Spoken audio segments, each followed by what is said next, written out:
आज का विषय है झारखंड के लोक संगीत।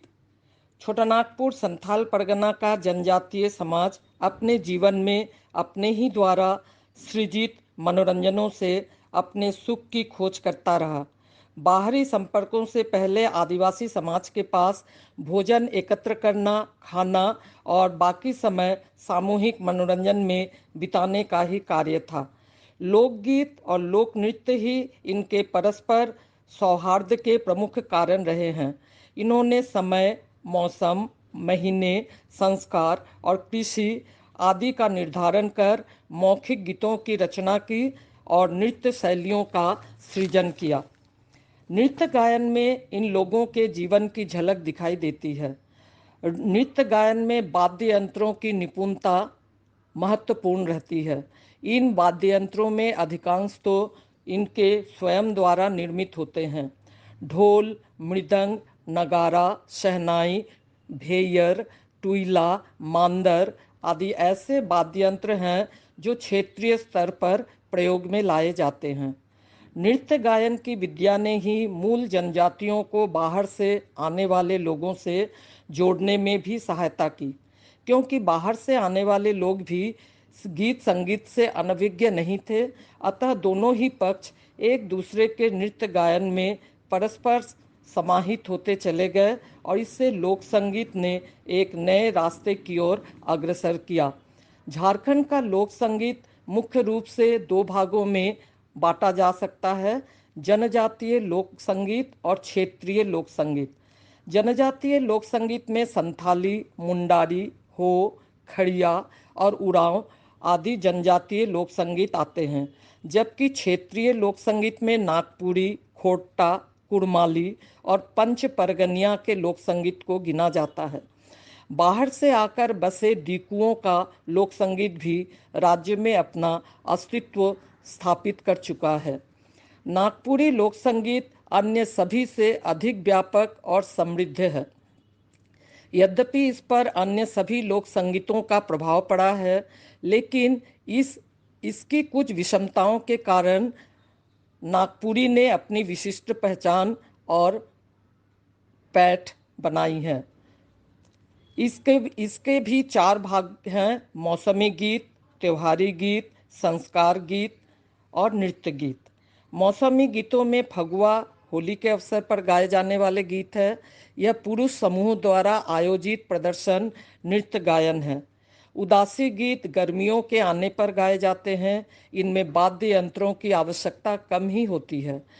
इनमें भक्तिमय गीतों को स्थान मिलता है। पावस गीत वर्षा ऋतु में पुरुषों के द्वारा गाए जाते हैं और वर्षा ऋतु के आनंद का वर्णन करते हैं। वर्षा ऋतु में भदवाही गीत भी गाए जाते हैं। त्योहारी गीतों में कर्मा गीत करम पूजा के अवसर पर महिलाओं और पुरुषों द्वारा सामूहिक नृत्य में गाए जाते हैं। सोहराई गीतों को कार्तिक महीने में सोहराई के अवसर पर गाया जाता है। जितिया पर्व पर पुत्र की लंबी आयु की कामना करके जितिया गीत पुत्रवती महिलाओं द्वारा गाए जाते हैं। तीज के पर्व पर लड़कियां नृत्य करते हुए समूह में तीज व्रत गाती हैं। इन गीतों से पर्व का उल्लास प्रकट होता है। संस्कार गीतों में जन्मोत्सव पर मुंडन से लेकर जनेऊ तक के सभी संस्कारों पर अलग अलग गीत गाए जाते हैं। बिहा गीत विवाह के सभी संस्कारों पर गाए जाते हैं। सोहर, खेलोनो, सुमंगली और कोहवर आदि बिहा गीत हैं।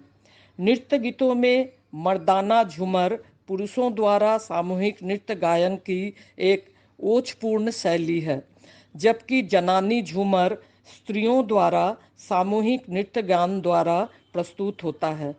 यह विभिन्न पर्वों और त्योहारों पर गाए जाते हैं। नृत्य गीत सभी उच्च स्वर और नृत्य प्रधान ही होते हैं। ग्रामीण परिवेश में वाद्यों द्वारा गाए जाने वाले गाथा गीत अत्यंत लोकप्रिय होते हैं। इनमें एक या दो मुख्य गायक होते हैं और अन्य सभी सहायक होते हैं। कृषि कार्यों में भी गीतों का बहुत महत्व है। खेत तैयार करते समय हल चलाता कृषक ऊंचे स्वर में खुशी से भरा गीत गाता है। फसल बोते समय भी गीत गाए जाते हैं। नवान्न घर में आने पर भी पूजा और नृत्य गान होता है। वर्षा ऋतु के लोकगीतों एवं पर्वों में कजली का अपना एक अलग स्थान है। इस पर्व का स्त्रियों के साथ अटूट रिश्ता है। सावन भादों में कजली गाने का प्रचलन बहुत पहले से ही रहा है। कजला स्त्रियों का गीत है। यह पावन काल में गाया जाता है। इस समय प्रकृति की मनोहर छटा का आकर्षण सबको आकर्षित करता है। कजली लोकगीत विरह व्याथा का उद्गार है। इसे विरह गीत भी कहा जाता है। इन गीतों में भाई बहन के विशुद्ध प्रेम की भावनाएं भी देखने को मिलती हैं। सावन महीने के नागपंचमी के दिन स्त्रियां कजली की जई जमाने के लिए मिट्टी लाने किसी तालाब या नदी के किनारे कजली लोकगीत गाती हुई जाती है।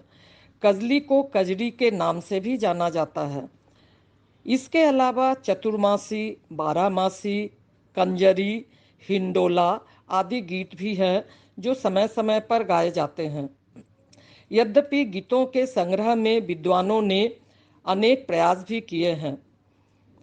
कुरमाली लोकगीत में स्त्री पुरुष और कभी कभी दोनों ही सामूहिक रूप से गाते हैं और इन कुरमाली गीतों में पर्याप्त भंडार भी है। प्रायः इसमें सभी गीत मौसमी ही होते हैं और जो भिन्न भिन्न सुर, लय और ताल से गाए जाते हैं तथा साथ में नृत्य भी किया जाता है।